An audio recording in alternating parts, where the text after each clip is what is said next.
మీరు క్యాన్సర్ పేషెంట్స్కి డైట్ చెప్తా ఉంటారు కదా, డైట్ ఫాలో అవ్వమని. అంటే కొంతమంది క్యాన్సర్ పేషెంట్స్కి ఏంటంటే థర్డ్ స్టేజ్ సెకండ్ స్టేజ్లో ఉన్న వాళ్ళకి డాక్టర్స్ సర్జరీ చేస్తారు, రేడియేషన్ అవుతుంది, తర్వాత కీమోథెరపీ, ఇవన్నీ అయిన తర్వాత కూడా మళ్ళీ ఎప్పటికీ లైఫ్ లాంగ్ టాబ్లెట్స్ వాడమని ఇస్తూ ఉంటారు కదా. బెజవాడ బెంజ్ సర్కిల్ దగ్గర నువ్వు నిలబడి ఉన్నావు, చుట్టూ 4 రోడ్లు ఉన్నాయి. ఒక రోడ్డు హైదరాబాద్ వెళ్తుంది, మిగిలిన రోడ్లు హైదరాబాద్ వెళ్ళావు. తూర్పుకి వెళ్తే నువ్వు ఉదాహరణ చెబుతున్నావు, తూర్పుకి వెళ్తే హైదరాబాద్ వెళ్తావు అనుకో.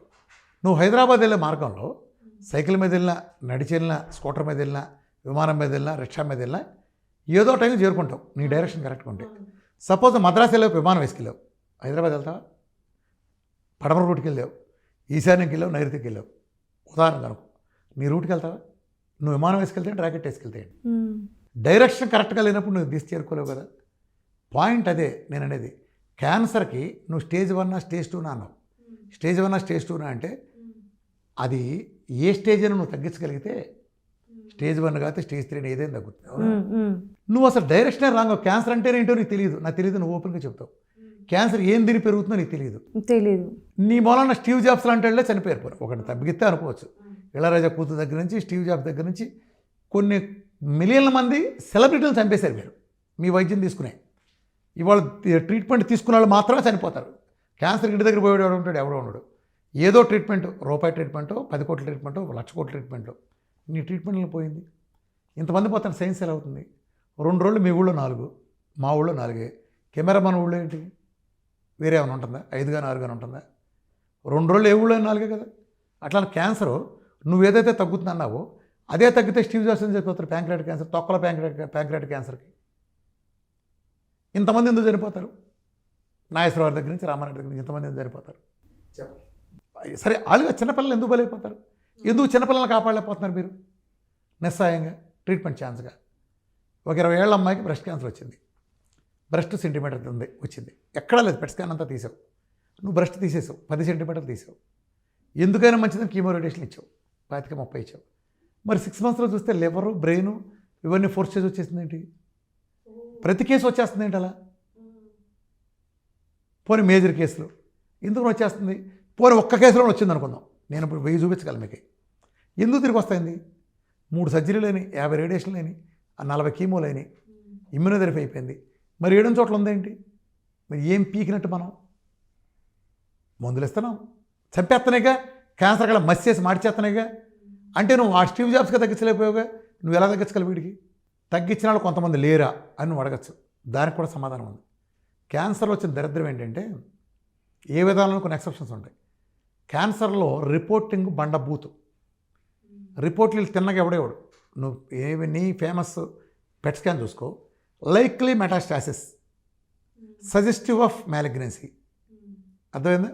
పాసిబిలిటీ ఆఫ్ ఇదంటారు, లేదా లైక్లీ నియోప్లాస్టిక్ ఎటియాలజీ (?). అర్థమైంది? ఇలా చెప్తారు. అంటే ఏంటి? ఒక బ్రెస్ట్ క్యాన్సర్ ఒక అమ్మాయి నా దగ్గరికి వచ్చింది. ఆ అమ్మాయి బ్రెస్ట్లో ఒక గెడ్డ ఉంది. గెడ్డ ఉంటే క్యాన్సర్ అవసరంలా, క్యాన్సర్ కాని గెడ్డలో బొచ్చులు ఉంటాయి. ఆ గెడ్డకి యాక్టివిటీ ఉంటే ఒక బ్యాటరీ ఎంత ఉంటుంది, ఆ బ్యాటరీలో పవర్ ఉంటేనే దాని బ్యాటరీ అంటాం. పవర్ లేనప్పుడు అది ఒక మెటీరియలే కదా, ఒక ఏదో మొక్క అనుకోవచ్చు, కార్బన్ మెటీరియల్ అనుకోవచ్చు.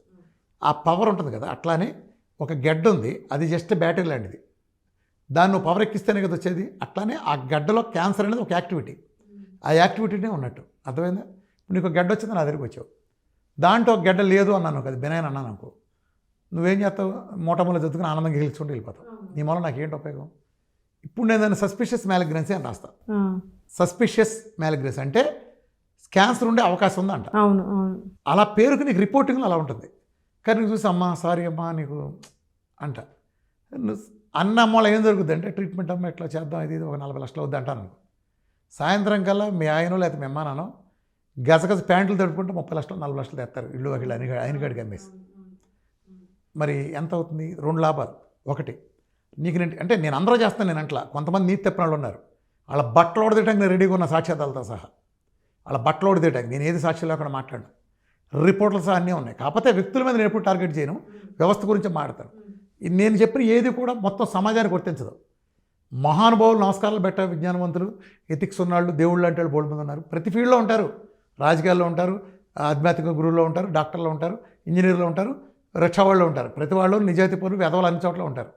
సో వెధవలను విడిగా చూడాలి, నిజాయితీ పనులు విడదీయాలి తప్ప డాక్టర్ని అంటావా లేదా మా ఇంజనీర్లు అంటావా లేదా మా బాబాలను అంటావా, ఇలా కాదు. అర్థమైందా? సో పాయింట్ ఏంటంటే ఇప్పుడు నీకు నేను సస్పిషియస్ అన్నా రిపోర్ట్ తప్పులేదు, ఎందుకంటే రేపు నువ్వు నన్ను ఇంకో రిపోర్ట్ చేసుకుని క్వశ్చన్ చేయలేవు. నేను సస్పిషియస్ అన్నానండి, నేను ఏమైనా క్యాన్సర్ వచ్చిందని చెప్పానా? ఆ అమ్మాయి ఆప్షన్ ఎందుకని మంచిదని వైద్యం తీసుకుంది ఇష్టపడి, నేనేం చేయను అంట. నన్ను ఇంటర్ కూడా బేకలో లేగలగను. అర్థమైందా? సస్పిషన్ మొదలెట్టావు. సస్పిషన్ అంటే ఏంటి? సస్పిషియస్ అంటే అవ్వచ్చు అవ్వకపోవచ్చు కదా. అవ్వపోని అమ్మాయికి నీకు బ్రష్ తీసేశారు, సర్జరీ చేసి కీమో రేడియేషన్ కొట్టాం, ఓ డబ్బులు నాకు రావాల్సి నాకు వచ్చినాయి, నువ్వు కూడా తగ్గిపోయింది, నా సర్టిఫికేట్ నీ చేతిలో పెట్టా, మళ్ళీ పెట్ స్కాన్ తీసి అందులో ఏం లేదు, ఈసారి సస్పిషియస్ అని రాయను, ఏం లేదని ఇస్తా. నువ్వు హ్యాపీగా ఇంటికి వెళ్తావు, 6 నెలలకు వస్తావు, నా దగ్గరికి వస్తావు, టెస్టులు చేయించుకుంటా, నా డబ్బులు కట్టి వెళ్తావు. 20 ఏళ్ళు అవుతుంది, నీకేం లేదు, భజన చేస్తావు. నాకేక రెండో లాభం చూడు, ఆ మహానుభావుడు నాకు వైద్యం చేసి నాకు బ్రెస్ట్ క్యాన్సర్ వచ్చింది, నన్ను ఇవాళ నా పిల్లలు పెళ్లి చేశానంటే ఆ మహానుభావుడు నాకు చేసిన వైద్యమే. మరి అదే మహానుభావుడు రోజు 10 సేవలు ఎందుకు పంపిస్తున్నాడు? మరి నీకు బ్రెస్ట్ క్యాన్సర్ తగ్గించిన మహానుభావుడు 20 ఏళ్ల క్రితం, 20 ఏళ్ల తర్వాత అడ్వాన్స్మెంట్ వచ్చిన తర్వాత రోజు బ్రెస్ట్ క్యాన్సర్ తెస్తా అంటే రిపీట్లు చేసి ఎందుకు సేవలు పంపించిన 3 నెలలు చచ్చిపోతాను ఆ మహానుభావుడు రోజు 10 మంది చూస్తున్నాడు. ఆ టీవీలో మనకు కనిపించిన నీతులు చెప్పే ఆ మహానుభావుడు ఎందుకు నేను సేవలు పంపిస్తాడో? నా వల్ల కాదు. రోజు కనీసం 10 మంది చెబుతారు, నువ్వు ఇంకా 6 నెలలు బతుకుతావు, సంవత్సరమే మ్యాక్సిమం 2 నెలల నుంచి. కానీ అట్లా అంటే వాళ్ళది పాపం సగం ప్రాణం అప్పుడే పోద్ది కదా సార్ పేషెంట్స్. ఇప్పుడు నేను లాగూడ కొడతానమ్మా, దెబ్బ తగిలి నీకా నాకా? నాకే. నువ్వు అనిపించు, నాకేంటి? అయ్యో, నాకు నెప్పట్టుంది అనుకో, అప్పుడు నేను కొట్టను. ఒక కర్రొచ్చి నేను కొట్టాను అనుకో, దెబ్బ నాకు కూడా తగిలేదు, అప్పుడు నేను కర్రొచ్చి కొట్టను. నేను కర్రొచ్చి కొడితే నొప్పి నీకు కదా. నువ్వు ఢిల్లీ దాకా దిగితే నాకేంటి నొప్పి? ఢిల్లీ ఎందుకు, పైన ఇంకా కాశ్మీర్ దాకా దిగమని చెప్తాను. నేను కాదు కదా దిగేది. నీ మనోభావాలతో నాకేంటమ్మా సంబంధం? అది నేనైతే ఒకటి చెప్తున్నాను, నువ్వు ఇస్తాడు అక్కడే చచ్చిపోతాడు, ఆ కుర్చీలోనే. మానసికంగా కుటుంబం అక్కడే చచ్చిపోతుంది. గ్యాంగ్రీన్లో కాళ్ళు తీసేయాలి. హైదరాబాద్లో 100 కాళ్ళు నరికేస్తున్నారు. ఆ 100 మంది నేను పరిగెత్తిస్తా. 1000 మంది కాళ్ళు తీస్తా అంటే ఇవాళ హైదరాబాద్లో నేను 980 మందిని పరిగెత్తిస్తా. ఒక్క మందు బిళ్ళ ఆడుకున్నాడు, వాడే మందులని పెంట కుప్పలేసి కుళ్ళిపోయిన కాళ్ళ దగ్గర నుంచి. నేను ఎందుకు ఆవేశంగా కొంచెం కోపంగా కటువుగా మాట్లాడతానంటే, ఒక సామాన్యుని నాకే అర్థమై 100% విజయాలతో నేను చేసినన్ని రంగాలు అసాధ్యమనే టైప్ వల్ల తగ్గటం. మొదటి రోజు మందులు పారేస్తే రొమటైడ్ ఆర్థరైటిస్లు ఆ సమంతా తిరుగుతూ ఉంటుంది, ఆ మయోసైటిస్ మందు లేదు, ఎదో పబ్లిసిటీ దానికి, ఏది ఆ జబ్బుకి ఎదో పబ్లిసిటీ ఇవ్వటం. తొక్కలో మయోసైటిస్ ఇట్ట తగ్గుద్ది సిటికేసినట్టు. వీళ్ళేంటంటే వీళ్ళకి కింద ఉండే బంగారం నచ్చదు, పైన ఉంటుంది సార్ దూరంగా ఉండేది, అది నచ్చుతుంది. బయట దేశాలకి వెళ్ళి దేశాలు కూడా కాదు, కార్పొరేట్ వ్యవస్థ ఉండాలి, సూట్ వేసుకుని ఇంగ్లీష్లో మాట్లాడాలి, డోర్లు ఇలా తెరుచుకోవాలి, అసలు అపాయింట్మెంట్లు ఇవ్వాలి, వాళ్ళందరూ సూట్లు వేసుకుండాలి కంపల్సరీగా. నీ తగ్గపోయిన పర్లేదు, ఆడిని నైస్లో కూర్చోబెట్టినా పర్లేదు, పిర్ర మీద అట్టకారు కలిసి వాత పెట్టినా పర్లేదు, నీకు ఇంజక్షన్లు చేస్తే నువ్వు కళ్ళు తిరిగి కింద పడినా పర్లేదు, సంవత్సరాల తరబడి నువ్వు రెస్ట్ తీసుకున్నా పర్లా, నువ్వు నడవటానికి పడుకుని పర్లా, పద్ధతిగా జరగాలి మొత్తం. నీ తగ్గపోతే ఉడుకు కావాలి. సగ్గా కోడిగుడ్డులు తింటా, చికెన్ తింటా, కొబ్బరి ఉందా తింటా, నెయ్యి వేసుకుంటా, నెల తగ్గుతుంటే అబ్బాయి నీకు ఆంది. సార్ మీరు కొబ్బరి అని అంటున్నారు కదా, కొబ్బరి నూనె వాడటం మంచిది అన్నట్టు. అంటే ఇప్పుడు మీ డైట్లో నేను చూసుకుంటే ఒక రోజులో ఒక చిన్న కొబ్బరి చిప్ప తినాలి అని అంటున్నారు. అయితే తినచ్చు అని ఉంది, తినచ్చు, అదే తినచ్చు. ఇప్పుడు నువ్వు రోజు వెళ్ళి మిరిడేలో బిర్యానీ తినచ్చు, నేను ఆపుతాడా? ఆడు వెల్కమ్ అంటాడు, ఆడు వెల్కమ్ రాశాడు, రోజు తింటావా? లేదు కావాల్సి తింటావు. అంటే అంటే ఒక కొబ్బరి చిప్ప తినొచ్చు అని ఉంది. ఎందుకు తినచ్చు అంటే ఏంటంటే, నా దాంట్లో నువ్వు ఖచ్చితంగా తిని తీరాల్సిందే అనేది ఒక కేటగిరీ ఉంది, ఒక కేటగిరీ ఉంది. ఇందులోంచి నువ్వు నీ ఛాయిస్ ఎంపిక చేసి తినచ్చు, ఇది 2వ కేటగిరీ. ఇది నువ్వు తినడానికి వీలు లేదు, ఇది 3వ కేటగిరీ. నా అన్నీ 3 కేటగిరీలో సర్దుతాం. అదే సార్, ఇప్పుడు క్యాన్సర్ పేషెంట్స్కి లైఫ్ టైం వాడే మెడిసిన్స్ ఉంటాయి. ఫర్ ఎగ్జాంపుల్ వాళ్ళకు అంటే సార్ డాక్టర్స్ ఇచ్చినాయి, లైఫ్ టైం వాడారంటే లైఫ్ టైం అన్నారంటే బతికిందంత గల 100 ఏళ్ల పాటు సరిపడా అని బతికిస్తామని చెబుతారా?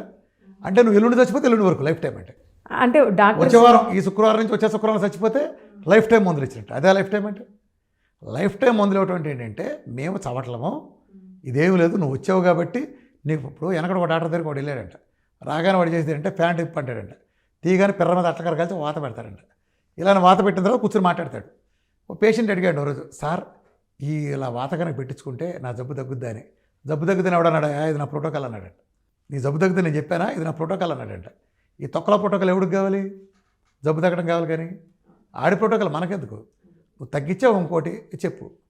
సిమ్టమ్ తాపేసినట్టు, నీ కాలు ఇరిగింది, ఓ పెయిన్ కిల్లర్ ఇస్తాను, నొప్పి తగ్గిపోయింది, పో అంటే పోతావా? అయిపోయిందా నీ సమస్య? నీ కాలు ఇరిగింగాలంటే చాలు కదా, కట్టుకట్టి నేను 3 నెలలు పడుకోబెట్టాలి కదా. సాక్రిఫైస్ లేకుండా ఎడగద్దాం అనుకుంటాం, మ్యాజిక్లు జరుగుతాయకుండా అటు ఏమన్నా అర్థమైందా? అయితే సార్ అంటే ఈ పేషెంట్స్కి మీ దగ్గర డైట్ తీసుకుంటే వాళ్ళ మెడిసిన్ పక్కన పెట్టేయాల్సిందేనా? ఇంకొకటి ఎటువంటి డైట్ ఫాలో అవ్వాలి? మెడిసిన్స్ పెంటప్పుడు పారేయటం. నిన్న ఒకటే లాజిక్ అమ్మా, నువ్వు 20 ఏళ్ళ నుంచి నా దగ్గరికి వస్తూ ఉంటారు షుగర్ పేషెంట్లు, 30 ఏళ్ళ నుంచి వాడుతున్నాం సార్ అని చెప్తారు. అంటే నేనంట 30 ఏళ్ళ నుంచి వాడతానంటే 31 ఏడు తగ్గుద్దని చెప్పారా, అందుకు ఆస్తి వాడతామని అడుగుతాయి. తగ్గదు. మరి తగ్గదన్నప్పుడు ఎందుకు వాడటం? తగ్గదన్నప్పుడు ఎందుకు వాడటం? అంటే లైఫ్ టైం పెంచుద్దని వాళ్ళ ఒపీనియన్. ఎందుకు పెంచుద్ది? పెంచిన రుజులయ్యి లైఫ్ టైం ఎట్ట పెంచుతుంది? సస్తనాలుగా కాళ్ళుపోయే వాళ్ళంతా ఆడలేగా, డయాలసిస్ డెత్తుపెట్టి పాడెక్కిన వాళ్ళంతా ఆడలేగా, డయాబెటిక్ నెఫ్రోపతి వచ్చిన వాళ్ళంతా వాడలేగా, ఎవడో ఒక్కడు కూడా బతికించలేదుగా. ఒక్కడొక్కడు తగ్గించింది. నువ్వు డోసులు మందులు పెంచుకుంటే లేదు, నీ ఒళ్ళు గుల్ల చేసేది, నువ్వు ఎందుకు పనికి రాకుండా చేసేది. డయాబెటీస్ వచ్చిన ఎవడో పిల్లనెవడు, సంసారం కూడా పనికిరాలేదు ఇది. అంటే ఎందుకు అలా చేసిందంత ఎవరో నువ్వే, నీ వైద్యమే కదా. అది ఎప్పుడు మేలు చేస్తాను వాడాలి దాన్ని. జబ్బు అంటే తగ్గించేవాడు కదా డాక్టర్. అవును. మరి జీవితాంతం ఉంచేవాడు డాక్టర్ అంటారా? జీవితాంతం ఉంచేవాడు డాక్టర్ అంటారా? అలా ఉంటుంది అక్కడ వ్యవస్థ. అంటే వాళ్ళు ఏమంటారంటే నువ్వు ఇప్పుడు మెడిసిన్ వాడకపోతే ఇది ఇంకా నెక్స్ట్ స్టేజ్కి వెళ్ళిపోతుంది అట్లా అని వాడినా. సపోజ్ నువ్వు మందు వాడావమ్మా, నీకోసరికి నేను ఆన్సర్ చెబుతా. ఇవాళ నువ్వు అమాయకంగా ఇవాళ బిగిన్ చేసావు, షుగర్కి అన్నావు, డాక్టర్ గారు ఒక మెట్ఫార్మ్ ఇచ్చాడు, ఆయన ఒక మెట్ఫార్మ్ వేసుకున్నావు, 300 అంటే 100 150 40 కనిపిస్తే వెళ్ళావు. ట్యాబ్లెట్ ఇచ్చాడు, 90కి వచ్చింది, నువ్వు హ్యాపీగా ఉన్నావు. సరిగ్గా 6 నెలలు ఇదే ట్యాబ్లెట్ వేస్తున్నావు, మళ్ళీ 200కి వచ్చింది. ఏంటని వెళ్తే నీకు 90 కావాలి అంతే కదా, ఇదిగో 2వ ట్యాబ్లెట్ వాడని ఇస్తున్నాడు. తిరిగాడుగా, నువ్వెక్కడ ఖాళీగా ఉన్నావు. ఆ తర్వాత 4 అవుతున్నాయిగా, తర్వాత ఇన్సులిన్ అవుతున్నాయిగా, ఓ రోజు కన్ను పోతుంది. సార్ కన్ను కనిపించింది, అదేనమ్మా ఇన్నాళ్ళ నుంచి నీకు షుగర్ ఉంది కదా, అందుకని డయాబెటిక్ రెటినోపతి వచ్చిందమ్మా అంటాడు. అదేంటి సార్ 90 100 ఉంచుకోవడం కోసం 20 ఏళ్ళ నుంచి నీ దగ్గర మందులు మింగి వస్తున్నాను కదా, ఇప్పుడు కన్నుబాటు ఏంటి, షుగర్ మొదలటం ఏంటి, 90 ఉంది కదా నాకు అంటాడు. ఇప్పుడు నీకు 300 షుగర్ ఉందమ్మా, నేను ఇన్సులిన్ చేశా, 90కి వచ్చింది అంటే 300 నుంచి 90 తీస్తే 210 షుగర్ కదా పోయింది. ఎక్కడ పోయింది? చూమంత్రం గాలిలో పోయిందా, పాసులో పోయిందా, మోషన్లో పోయిందా? ఇప్పుడు కడుపులో నొప్పి వచ్చింది, మోషన్స్ అయినాయి, ఎల్డోపర్ వేసుకున్నావు, ఓ రోజు వేసావు తగ్గిపోయింది, మళ్ళీ వేస్తావు ఎల్డోపర్, వేస్తే చేస్తావు అంతే కదా. ఆ మోషన్స్ ఆగిపోయిన తర్వాత మోషన్స్ ఆగే ట్యాబ్లెట్ వేయుగా, జ్వరం తగ్గిపోయినాక జ్వరం తగ్గిపోయే ట్యాబ్లెట్ వేయుగా, ఎందుకుని తగ్గిపోయింది కాబట్టి. షుగర్ 300 ఉందిగా, ఇన్సులిన్ వేసావుగా, 90కి వచ్చిందిగా, నార్మల్ అయిపోయిందిగా, మరి మరుసటి రోజు ఎందుకు వేస్తా? మోషన్స్ ఆగినప్పుడు ఎల్డోపర్ మానేసి నువ్వు షుగర్ కంట్రోల్కి వచ్చిన తర్వాత 300 ఉండే 90కి వచ్చినాక మరుసటి రోజు ఎందుకు వేస్తున్నావు? వాళ్ళు ఒక భయం అనేది చెప్తారు కదా సార్, అది మనకు నువ్వు భయపడ్డావు, భయపడి మందులు వాడావు. మరి డయాబెటిక్ నెఫ్రోపతి కిడ్నీలు పోతున్నాయి, డయాలసిస్ అంతా నీ బాపుతాగా, వాళ్ళంతా అక్కడ ఉందంతా నీ మూలంగానే పోతున్నాయి కదా, నీ మూలంగానే పోతున్నాయి కదా. భయపడితే దానికోసమే కదా, కిడ్నీ పోకూడదనే కదా. మరి కిడ్నీ పోయిందిగా, కిడ్నీ పోయినందరూ నీ మందులు వాడినాళ్ళేగా, 100 మంది. చెప్పు నువ్వు ఎలా ఉండాలంటే ఒక లాజిక్ ఉంది. నాకు షుగర్ వచ్చింది, ఇదిగో ఇప్పుడు ఈ సంవత్సరం 2020 ఇది మాట్లాడావు, ఒక ట్యాబ్లెట్ వేసుకున్నా కంట్రోల్గా ఉంది. 2040కి వచ్చినా కూడా అదే ట్యాబ్లెట్ ఉన్నావు అనుకో, పోన్లే డాక్టర్ కనీసం అదేనా చేసాడు అనుకోవచ్చు. అది లేదుగా. షుగర్ గురించి ఎందుకు భయపడుతున్నావు? ఈ షుగర్ రావటం వల్ల నీ కన్నో కాళ్ళు రేపు పోతే నా జీవితం నాశనం అవుతుంది కాబట్టి ఇప్పుడు నేను షుగర్ తగ్గించుకోవాలి అని నువ్వు ఆశపడుతున్నావు. కానీ కన్నో కాళ్ళు మందులోనే పోతాయిందిగా, అలా నీదెందుకు తలనొప్పి? ఇప్పుడు అంటే మామూలుగా డైట్ అనేది మధుమేహం ఉన్న వాళ్ళకి, ఊబకాయం ఉన్న వాళ్ళకి ఇది ఓకే, అంటే అది నమ్మేటట్టు కూడా ఉంది. బట్ మీరు కాలిన గాయాలకు కానీ, దెబ్బలకు కానీ, సోరియాసిస్కి కూడా డైట్ అంటున్నారో, అది పాసిబుల్ అయిన వాళ్ళని కూడా మేము చూసినాము. అన్నీ జబ్బులేనమ్మా. అది నాకు చాలా ఆశ్చర్యం అనిపించింది సార్. ఇప్పుడు మనం స్కిన్ అంటే డెర్మటాలజిస్ట్ దగ్గరికి వెళ్తే క్రీమ్స్ ఇస్తారు, కొన్ని వేల రూపాయల క్రీమ్స్, అవి పెట్టినా తక్కువని, మీ డైట్ ఫాలో అయితే తగ్గిపోయింది. ఈ ప్రపంచంలో చర్మవ్యాధుల గురించి అవగాహన లేని ఫస్ట్ పర్సన్ ఉన్నారంటే అది డెర్మటాలజిస్ట్. వాళ్ళకి సైన్స్ నేర్పరు, రాంగ్ నేర్పారు. నీ పాయింట్ వాళ్ళ తెలివితేటలకు సంబంధించింది కాదు ఇది. నీకేమి నేర్పారని పాయింట్, నీకేమి నేర్పితే చెప్తావు. ఇప్పుడు హమాస్ తీవ్రవాదం తీసుకొచ్చి అల్లా కంటే గొప్ప దేవుడు కూడా ఉన్నాడు ఒప్పించగలవు నువ్వు? ఆడెవడైనా సరే అని తీసుకొచ్చి అల్లా కంటే గొప్పడు ఇంకోటి ఉన్నాడరా, ఇంకో దేవుడు కూడా ఉంటాడరా, అల్లాతో సమానంగా ఎవరితో ఒప్పించగలవా? ఆడు ఫిక్స్ అయిపోయాడు అంతే, నువ్వేం చేయలేవు. ఎందుకు? ఆడు తెలివి తక్కువడేం కాదు, ఆడి చిన్నప్పటి నుంచి అటు ఎక్కిచ్చేశారు. ఇప్పుడు నీ డయాబెటీస్ మూలన ఒక్కడ తగ్గల ప్రపంచంలో కదా, నీ వైద్య విధానంలో ఒక్కడ తగ్గల, తగ్గితే 2 కోట్లు ఇస్తారంటే అవును తగ్గదని మీరే చెబుతున్నారు.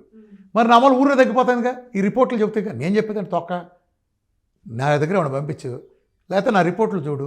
ఇదిగో నీ 14 ఏళ్ళ నుంచి వాడుతున్నావు, 15 హెచ్బిఎన్సీ ఉంది, 3 నెలల తర్వాత నువ్వే చూసావు, ఇప్పుడు 5 ఉంది. ఇప్పుడు ఆడు అన్నం తింటున్నా కానీ 4 ఏళ్ళ నుంచి అన్నం తింటున్నాడు, హెచ్బిఎన్సీ 5లోనే ఉంది, మామూలు లైఫ్ స్టైల్ ఉన్నా. దీన్ని ఆశ్చర్యపోయి కింద పడిపోయి గిలగల దానికి మూర్చిపోవాలిగా. నువ్వు ఎందుకు దాన్ని కాదంటున్నావు, రిజల్ట్ని ఎలా ఖండిస్తున్నావు? నువ్వేం చేయొచ్చు అంటే ఇది ఎందుకు వచ్చిందని చెప్పాలిగా, నువ్వెందుకు చెప్పట్లా? పోనీ నేనేమన్నా మందు ఇస్తే అప్రూవల్ లేనిది వీళ్ళనందా ఎందుకు ఏం చేయలేరు అనుకుంటున్నావు నువ్వు? నేను ఎన్ని తిట్టిన ఎందుకు పడతారనుకుంటున్నావు? నా దగ్గర సీక్రెట్ లేదు. అవును, అర్థమైందా తేడా? ప్రపంచంలో ఉండే వైద్య విధాలు అన్నీ ఒకటి, విఆర్కే డైట్ ఒకటి. తేడా ఏంటో తెలుసా? ఇప్పుడు నువ్వు అలోపతి డాక్టర్ పెద్ద గురవారెడ్డి గారు అంత మోకాళ్ళ స్పెషలిస్ట్ అనుకో, నీకే సపోజ్ ఏదైనా కడుపులో నీ దగ్గరికి ఎవరు వచ్చి సార్ కడుపులో నొప్పండి అంటారు, ఏమంటారు ఆయన? వెళ్ళి గ్యాస్ట్రాంటాలజిస్ట్ కలవంటారు. పెద్ద గ్యాస్ట్రాంటాలజిస్ట్ నాగేశ్వరరెడ్డి గారి దగ్గరికి వెళ్ళి బ్రెయిన్ ప్రాబ్లమ్ వస్తే ఏమంటారు? న్యూరాలజిస్ట్ దగ్గరికి పంపిస్తాడు. ఇంకొక ఆయన దగ్గరికి అంతే కదా. ఒక డాక్టర్ ముక్క డాక్టర్లు కదా వీళ్ళంతా. ఆ ముక్కదాట ఉండో చెప్పరు కదా, ఆ ముక్కదాట ఉండదు మీద అవగాహన ఉండదు కదా. అట్లా ఒక హోమియో వాడు వచ్చి ఆయుర్వేదిక్ ట్యాబ్లెట్ రాయగలడా? ఒక్కలా ఎత్తారు తీసుకెళ్ళి. ఒక గ్యాస్ట్రాంటాలజిస్ట్ వచ్చి బ్రెయిన్కి వచ్చేటట్టు అతను రాయగలడా? లేదా ఎనస్థీషియా పని ఆయన చేయగలడా? మరి డాక్టరేగా. డెర్మటాలజిస్ట్ వచ్చి గ్యాస్ట్రాంటాలజిస్ట్ చేసే పని చేయగలడా? మరి డాక్టరేగా. అంటే ఇందులో ముక్క కూడా నీ ముక్క నీది తప్ప నీ ముక్క దాటి ఇంకోటి చేయలేరు వైద్యం కదా. అట్లానే ఆయుర్వేదిక్ కాడు హోమియో చేయలేడు, హోమియో వాడు ఆయుర్వేదిక్ కాడు అలోపతి చేయలేడు, అలోపతిలో ఒక భాగం ఇంకోటి చేయలేడు. వీళ్ళు ఎవరిదెవడు ఏది చేయలేడు కదా. కానీ ఒక గురవారెడ్డి గారు నా డైట్ చేయగలడు అతని పేషెంట్కి. కార్డియాలజిస్ట్ నాగేశ్వరరెడ్డి గారు నా డైట్ చెప్పచ్చు. కార్డియాలజిస్ట్ ఇంకోళ్ళైనా గ్యాస్ట్రాంటాలజిస్ట్ నాగేశ్వరరెడ్డి గారు నా డైట్ చెప్పచ్చు. అలానే కార్డియాలజిస్ట్ రమేష్ గారు నా డైట్ చెప్పచ్చు. ఇంకోళ్ళు నా డైట్ చెప్పచ్చు. హోమియోపతిని నా డైట్ చెప్పచ్చు. ఆయుర్వేదిక్ కాడు నా డైట్ చేయొచ్చు. యునాని వాడు చేయొచ్చు, చేతపడాడు చేయొచ్చు. ఎవడైనా నా డైట్ తీసుకోవచ్చు. నా దాంట్లో ఏముంది? Because it's basic thing. కొంతమంది సిల్లీ ఫెలోస్ అడుగుతూ ఉంటారు, ఆ రామకృష్ణ గారు మీరు విమర్శిస్తారు కదా మీరు మందులు మింగరా అని. నేను అలా సూట్ కోసం అడుగుతాను. నేను మందులు వేసుకోను, ఓకే, అల్లోపతిలో మందులు వాడినాం. మీరు తిండి తింటే మానేయాలి అంతేగా. అల్లోపతి డాక్టర్లు కూడా అన్నం తింటే మానేయాలి. ఆహారం తీసుకోకూడదు కదా. మరి నా ఆహార విధానం వాళ్ళు తీసుకోకూడదుగా. వాళ్ళు బిర్యానీ తినప్పుడు ఇస్తే ఒక ట్యాబ్లెట్ తయారు చేస్తాడు ర్యాన్బాక్స్ వాడు, బిర్యానీ ట్యాబ్లెట్ వేసుకుంటారు, చికెన్ బిర్యానీ ట్యాబ్లెట్. ఆయన కాఫీ తాగాలంటే ఒక ట్యాబ్లెట్ వేసుకుంటారు, లేదా ఒక సిరప్ తాగుతారు. అల్లోపతి వాడు కనిపెట్టింది సిరప్లో వాడిచ్చి అటు ఓకేనా, మానేద్దామా? ఇయే చావు తెలియతే అట్లంటే ఇంటిగ్రేటెడ్. నేను ఎప్పుడు ఒకటి చెప్పను, హోలిస్టిక్. ఒక రోగం హోమియోకి తగ్గుతుంది, అలోపతికి ఒకటి తగ్గుతుంది, ఆయుర్వేదిక్ ఒకటి తగ్గుతుంది, యునానికి ఒకటి తగ్గుతుంది, సిద్ధాకి ఒకటి తగ్గుతుంది, ఆహారంలో కొన్ని తగ్గుతాయి, అలోపతికి కొన్ని తగ్గుతాయి. ఇంటిగ్రేట్ చేయాలి. ఏ బాడీ యాజ్ ఎ హోల్ చూడాలి. మొన్న వచ్చిన రీసెంట్ కేసు, ఒక హాస్పిటల్కి ఒక అతను వెళ్తే సీరియస్ కేసులో కార్డియాలజిస్టు నెఫ్రాలజిస్టు ఇద్దరికి గొడవ.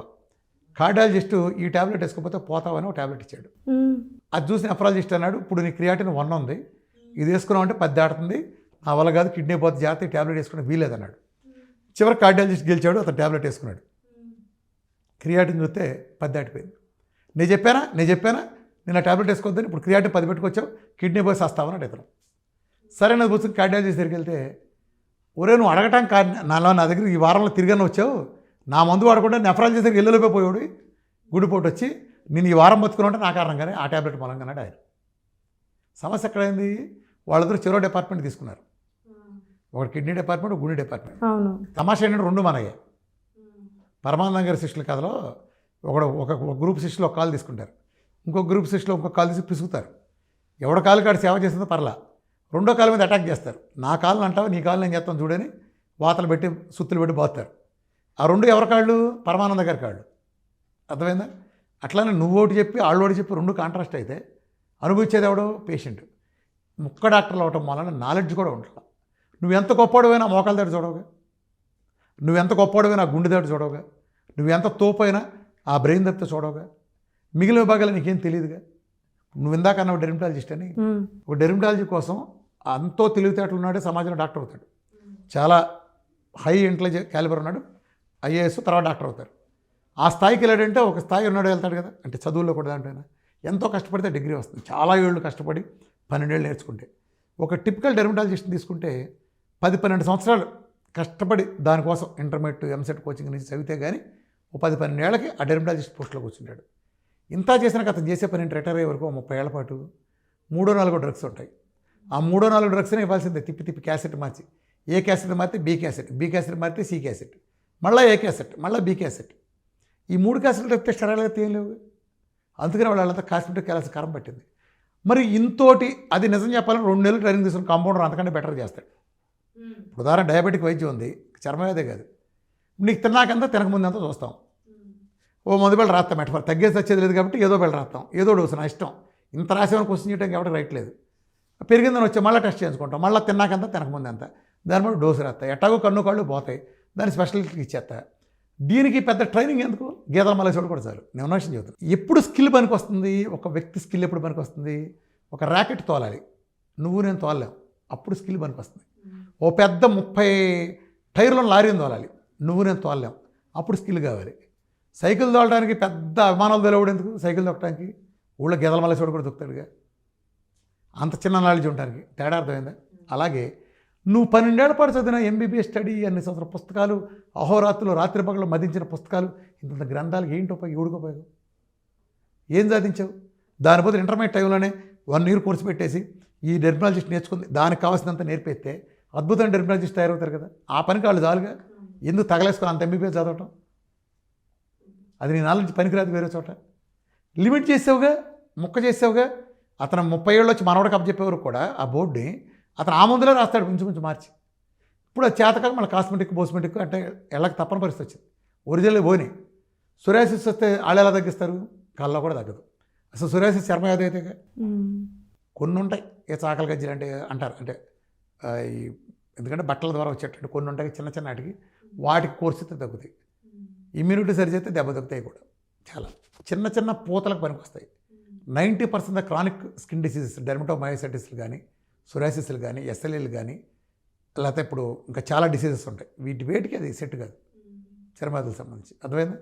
నేను అనేది అదే, ఆ నాలెడ్జి తప్పు వచ్చేస్తాయింది. బాడీ యాజ్ ఎ హోల్ అర్థం చేసుకోవట్లా.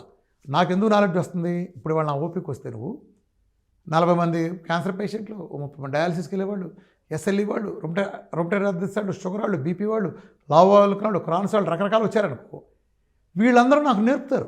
నేను ఇన్ని రకాలు చూస్తా. ఈ పేషెంట్ వెళ్ళిపోయి నెక్స్ట్ పేషెంట్ ఏంటి అంటే, మనం దీంట్లో ప్లేలిస్టు షఫుల్ చేసి ప్లేలిస్ట్ పెట్టామనుకో, పాట కారులో అంటే వెళ్తాం, నెక్స్ట్ పాట ఏమొస్తుందని ఒకసారి ఉంటుంది.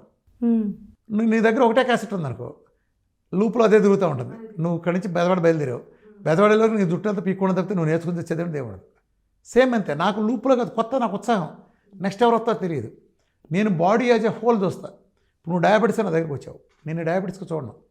డయాబెటీస్ నువ్వు సపోజ్ ఒక డాక్టర్ దగ్గరికి వెళ్ళావు, ఏం చేస్తాడు తెలుసా, 3 టెస్టులు రాస్తాడు. తిన్నాకెంత, తినకముందు ఎంత. ఈ ప్రపంచంలో పనికిమాలిన టెస్టులు ఈ 2 మొట్టమొదటి ఈ జైల్లో పెట్టాలి ఒక్కొక్కరిని రాంచినండి. ఆ తర్వాత హెచ్బిఏవన్సీ ఇప్పుడు చేస్తున్నారు, ఇంతకుముందు ఇది కూడా లేదు, ఆ 2 ఉండే హెచ్బిఏవన్సీ ఇంతే. నీకు మందులు ఇచ్చేస్తాడు. ఇప్పుడు నీకు ఫ్యాటీ లివర్ ఉంది, దానికి వద్ద మందు, ఆ బాడీ నీది కదా ఫ్యాటీ లివర్. డాక్టర్ నమ్ముకొస్తే అంటే డయాబెటీస్ ఒకటే ఉంటుంది. ఇప్పుడు నువ్వు హైదరాబాద్ నుంచి బెజవాడ వెళ్తున్నావు, బెజవాడలో పని ఉంది నీకు, సూర్యాపేట అలానే కోదాడలో కూడా పని ఉంది. ఇప్పుడు నువ్వు బెజవాడ పని చూసుకుని తిరిగి వచ్చేసి, మళ్ళీ సూర్యాపేట వెళ్ళి పని చూసుకుని తిరిగి వచ్చేసి, మళ్ళీ కోదాడ పని చూసి తిరిగి వస్తాం కరెక్టా? నువ్వు వెళ్తాను బెజవాడకి వెళ్ళే రూట్లోనే సూర్యాపేటలో ఆగి, కోదాడలో ఆగి, ఈ 2 పనులు చూసుకుని బెజవాడ వెళ్తాను, నీకేది కరెక్టు? అలానే నీకు జబ్బు ఉంది, నీకు తెలిసింది, తెలియని, అందుకే నేను అన్ని టెస్టులు చేయిస్తా.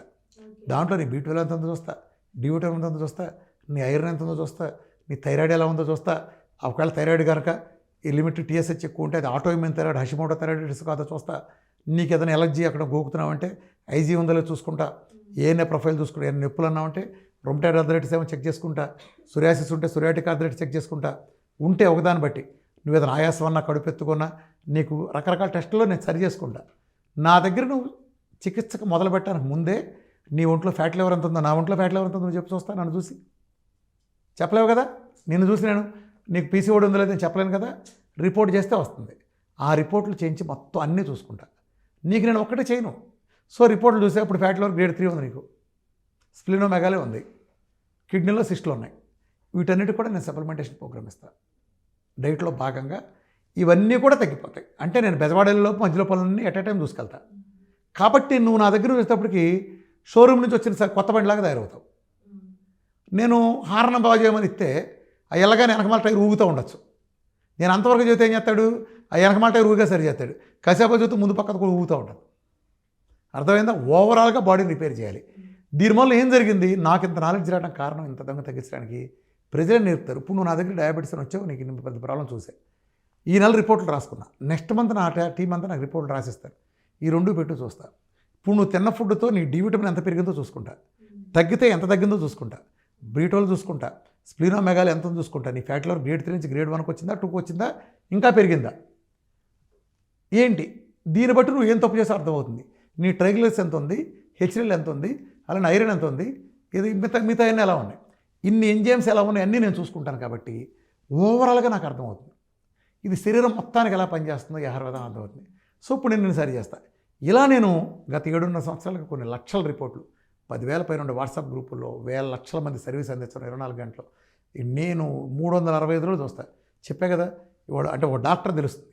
క్రానిక్ కేసులు 100 పైన చూడండి థర్డ్ తెగిపోద్ది.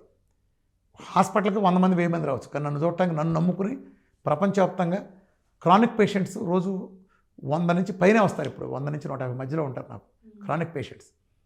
నేను కూడా చాలా ఓపిక తెస్తాను. పొద్దున్న 9 కూర్చుంటే చీట్లో అట్లా కూర్చున్నానంటే ఒకసారి 8-9 అయిపోతుంది. నాకు అలాంటిది మన డాక్టర్లు నాకు హెల్ప్ చేస్తున్నా కూడా, అన్నీ రాసిచ్చి ఓన్లీ సైంటిఫిక్గా చేసినా కూడా అర్థమైంది. అన్ని క్రానిక్ అంటే అన్ని చూస్తాను కాబట్టి ప్రతిదీ నాకు సమాజం నేర్పుతుంది. టైప్ 1 తగ్గటం అన్ని మిరకిల్స్. సో ఆ టెస్ట్లను బట్టి సో నాకు సమగ్రమైన అవగాహన వస్తుంది బాడీ యాజ్ ఎ హోల్. ఒక కాళ్ళు మాత్రం మార్చేయడానికి ఇక్కడేం జరుగుతుందో, B12 ఏమవుద్దో, B2 ఏమవుద్దో వీళ్ళు తెలియదు. అంటే తెలుసుకునే అవకాశం లేదు. అవకాశం దొరికితే నాకంటే 1000 రెట్లు ప్రతిభావంతులాడు. నీకు అవకాశం లేదు. ఇప్పుడు నీ జీవితంలో నువ్వు కారు తోలడం నేర్చుకోలేదు అనుకో, నీకు కారు వెళ్ళదంటే ఉపయోగం ఉంది. ఇప్పుడు అబ్దుల్ కలాం కూడా కారు తోలడం రాపోవచ్చు, కానీ ర్యాకెట్ లాగా రాస్తున్నాడుగా. అర్థమైందా? ఇప్పుడు నువ్వు కారు ఎప్పుడు తోలలేదు కాబట్టి నీకు రాదంతే. ఇప్పుడు నేను కారు తోలుతున్నాను, నేను తోపా నీకంటే నువ్వు నేర్చుకోలేదు కాబట్టి నీకు రాలా. నువ్వు నేర్చుకుంటే నాకంటే బాగా తోలుతావు. అర్థమైందా పాయింట్? ఆ డాక్టర్లు అది నేర్చుకోలేదు కాబట్టి, వాళ్ళకి నేర్పడం వాళ్ళ సిలబస్ లేదు కాబట్టి వాళ్ళకి చెప్పలేరు. అర్థమైందా? న్యూట్రిషన్ గురించి కూడా వాళ్ళకి దమ్మిడి తెలియదు, ఎందుకంటే వాళ్ళు నేర్పలేదు. ఒకవేళ నేర్పిన వాళ్ళకేమో చెత్త నేర్పారు. వాళ్ళే సరిగ్గా ఉంటే నా పుట్టిన బయటకు చెప్పాల్సిన పని ఉంది. అది క్వాలిఫికేషన్. చాలామంది అంటారు నువ్వు డాక్టర్వా, నీ అర్హత ఏంటంటారు. జబ్బు తగ్గించడానికి అట్టయితే నువ్వు డాక్టర్ కదా, నువ్వు ఎందుకు జబ్బు తగ్గించలే? మరి అర్హత ఉండి ఏం బీకావు అని నేను అడగచ్చుగా. నువ్వే తగ్గిస్తే నేను ఎందుకు తగలుతావు? అవునవును. నువ్వు షుగర్ తగ్గించేసి వీళ్ళందరూ ఉంటే వాళ్ళు రామకృష్ణ తగ్గించడానికి షుగర్ పేషెంట్ ఎవడు ఉండడుగా, రామకృష్ణ తగ్గించడానికి సురేష్ పేషెంట్ ఉండగా, నువ్వు ఏడవలేవు, ఇంకోటి చేయి. నువ్వు పాయింట్ డాక్టర్ అనేది దేనికంటే చాలామంది కన్ఫ్యూజ్ అవుతారు. నువ్వు అల్లోపతి మందులు రాయడానికి ఇట్స్ ఎ లైసెన్స్ అంతే. జబ్బు తగ్గించడానికి నీకు అది కిరీటం పెట్టి కూర్చోబెట్టాలి. అక్కడ ఒక మందు రాయటానికి నీకు ఒక లైసెన్స్, ఒక ప్లాన్ ఇవ్వడానికి engineer is a licence holder. అర్థమైందా? ఒక సంతకం పెట్టడానికి ఒక కలెక్టర్ అధికారి, ఒక ఎంఆర్ఓ ఒక సంతకం పెట్టడానికి ఒక ఆథరైజ్డ్ అధికారి. అలా ఈ మందు రాయటానికి మాత్రం లైసెన్స్. నీకు జబ్బు తగ్గించేవాడు నీకు ఇవ్వలా. నీకు జబ్బు తగ్గడం ఎలా అయినా తగ్గచ్చు, తగ్గటం పాయింట్. ఆ తగ్గించడం నీ విధానం, నీ మందులు నేను రాస్తే తప్పు. అర్థమవుతుందమ్మా? నీ ఎలోపతిలో ఏమో ప్రిస్క్రైబ్ చేయకూడదు. నీ మందులు నేను ఎందుకు రాస్తాను, నీ మందులు నీకే తగ్గవు, ఆ మొదట మందులు నేను ఎందుకు రాస్తాను, తీసి పెంటకొప్పలు ఇస్తాను. కానీ నేను ఆహార విధానం సరి చేస్తున్నా. ఆహార విధానం పెట్టకూడదు రూల్ ఎక్కడ వెళ్తుంది రాజ్యాంగంలో? నేను వంకాయ తిన్నావు, ఇవాళ కోడిగుడి తింటావు, రేపు చికెన్ తింటావు, కుదరదు. రాజ్యాంగంలో అంబేద్కర్ గారు రాశారు చికెన్ తిన మరుసటి వంకాయ కూర తినకూడదు. ఎక్కడ ఉందా? లేదు కదా. ఇప్పుడు నేను నిషేధించినట్టుగా ఈ గంజా వేసుకో, అది తీసుకొని చెబుతున్నానా? మందు ఇచ్చేటప్పుడు నీకు లైసెన్స్ ఎందుకు కావాలి? మందులో కెమికల్ ఉంటుంది, ఇట్స్ ఎ ఫార్ములా. ఆ ఫార్ములా రాయాలంటే ఆ ఫార్ములా గురించి తెలిసిన ఒక నిపుణుడు కావాలి. అతను డాక్టర్ చదివాడు కాబట్టి ఆ మందులో ఈ ఫార్ములా ఉంటుంది అని తెలుసు కాబట్టి నిపుణత. ఇది వేస్తే ఇది ఇలా అవుతుందనే కొంత సబ్జెక్ట్ నేర్చుకున్నాడు, పని చేసినప్పుడు సావపోయినా. ఒక లైసెన్స్ ఉంది కాబట్టి అతనికి ఇచ్చారు లైసెన్స్. ఆహారంలో నిపుణులు ఎవరు? ఎవడైనా నువ్వు, మెమ్మ, మా అమ్మమ్మ, మీ నాయనమ్మ, మీ అత్తయ్య, మా పెన్ని అందరూ నిపుణులే. కడుపులో నొప్పి రాగానే, మోషన్స్ అవగానే పెరుగులో మెంతులు వేస్తే మా అత్తగారు పెద్ద సైంటిస్టు, ఆవిడకి వేరే వాడు నేర్పడచ్చు, వేరే విషయం. అర్థమైందా? మాకు దెబ్బ తగలగానే పసుపు పూసే మా అమ్మమ్మ సైంటిస్టు, నీకంటే పెద్ద సైంటిస్టు. నువ్వు మందులు రాస్తావు, మా అమ్మమ్మ పసుపు రాస్తావు. దెబ్బ తగ్గన పసుపు పెడితే కొబ్బరి నూనె కలిపి పెడితే దెబ్బ తగ్గుద్ది. అవన్నీ చిట్కాలేగా. అంటే సార్ ఇప్పుడు మీరు అంటే ఫర్ ఎగ్జాంపుల్ బాగా స్టమక్ పెయిన్ వచ్చినా, బాగా హెడేక్ వచ్చినా మీరు మెడిసిన్ వేసుకోరా? అదే చెబుతున్నాను, ఇంటిగ్రేటెడ్. నేను ఎంతవరకు వాడాలో అంతవరకు వాడకుండా. ఇప్పుడు నాకు రాలేదు కానీ ఉదాహరణ నాకు పైల్స్ ప్రాబ్లం వచ్చినాయి అనుకో, ఉదాహరణకి నేను ఆయుర్వేద కళ్ళ దగ్గరికి వెళ్తాను. అంటే నా డైట్తో తగ్గలేని ఉన్నాయి అనుకుంటే క్షీరసూత్రం అనే ట్రీట్మెంట్ పూర్తి సైంటిఫిక్ ట్రీట్మెంట్. అల్లోపతి వెళ్తే పొరపాటు కూడా వెళ్ళాం. ఇప్పుడు నాకు కాలు ఇరిగింది, చక్కగా ఆర్థోపెడిషన్ దగ్గరికి వెళ్తాను. నాకేదో మార్చాల్సి వచ్చింది ఒక ఆర్గాను, అల్లోపతి డాక్టర్ అనే శాస్త్రం దగ్గరికి వెళ్తాను. అన్ని ప్రపంచంలో అందరూ చెత్త ఉండదు, అర్థమైందా? అందులో మంచి ఉండే దగ్గరికి మనం వెళ్తాం. ఇప్పుడు నా డయాబెటీస్ వచ్చిందనుకో, అరిసికి పెట్టిన ఆ ఫ్రాడ్ సిద్ధాంతం దగ్గరికి వెళ్ళాం. అర్థమైందా తేడా? నాకు బీపీ వచ్చినా, థైరాయిడ్ వచ్చినా, అవి వచ్చినా వెళ్ళాం. నాకు ఇంకోటి ఉందనుకో, ఇంకో హోమియోలో తగ్గుతుంది అనుకోండి. హోమియో సింపుల్గా ఉందనుకుంటే ఆ 2 బిళ్ళలు వేసేసుకుంటే అయిపోద్దిరా, ఇది ఈ నీరసం అయిపోతుంది అనుకుంటే హోమియో మొదటి నుంచి వాడుకుంటా. నా ఇష్టం, నేను ఇంటిగ్రేటెడ్ వాడుకుంటా. I'm the strongest supporter of integrated medicine. ప్రతి దాంట్లో ప్రతి ఉన్నాయి అన్నీ వాడుకుంటా. అర్థమైందా? నేను యాజ్ ఎ హోల్ వాడుకుంటా. బేసిక్ సూత్రం డైట్, ఏ జబ్బు తగ్గించాలన్న. అర్థమైందా? అవి ఇండిపెండెంట్గా నేనే ఉండాలి. ఇప్పుడు అలోపతి వాడి దగ్గరికి వెళ్ళు, అన్నీ నాకే, అన్నీ నేనే తగ్గిస్తాడు. హోమియో వాడి దగ్గరికి వెళ్ళు, నువ్వు కొత్త చిన్న దగ్గర నుంచి, చిన్న పావల బెళ్ళ దగ్గర నుంచి అణుబాంబు దాకా మొత్తం నేనే చేస్తా అంటాడు. ఆయుర్వేద దగ్గరికి అదే అంటాడు. ప్రతి విభాగం అదే అంటుంది కదా. ఇది తప్పు. ఆయుర్వేదం కొన్ని బలాలు ఉన్నాయి, కొన్ని బలహీనతలు ఉన్నాయి. హోమియో కొన్ని బలాలు ఉన్నాయి, బలహీనతలు ఉన్నాయి. ఇది చెప్పరాళ్ళు ఇంటిగ్రేటెడ్, అన్నీ మేమే అంటారు. నేను అలా అన్నా. నా డైట్ నేను అసలు మందులు ఇచ్చే ప్యాటర్ను, నాది మెటబాలజీ మార్చే ప్యాటర్ను. నేను సెల్ని రిపేర్ చేస్తా, వాళ్ళు లక్షణానికి మందిస్తారు, నేను మూల కారణాన్ని తీసేస్తాను. This is my way of reversing diseases. తర్వాత నేను లైఫ్ స్టైల్ ఇస్తాను. వీళ్ళు గంటకి తినమంటారు, నేను జీవితంలో 2 సార్లు తక్కువ తినండి అంటారు. నీళ్లు బాగా తగ్గిస్తాను. నేచర్ ఇచ్చే దగ్గరగా తీసుకోండి అని చెప్తాను. అంటే గింజల పెండగా వచ్చిన ఆయిల్ వాడుకోండి అని చెప్తాను. పాలు వాడకండి అని చెప్తాను. పాల పదార్థాలు వాడుకోండి అని చెప్తాను. కల్తీ పాలే కదా, మంచి పాలు కూడా మన కోసం కాదని. మరి కాల్షియం ఉండదు కదా సార్ పాలు పెరుగు వాడకుండా ఉంటే? అమ్మ, కోడిగుడ్డు బలం కదా, ఒక కోడిగుడ్డు తింటే బాగా బలం వస్తుంది కదా. ఇప్పుడు 100 కోడిగుడ్లు తిను, అంటే అది బలం బాగా వస్తుందిగా.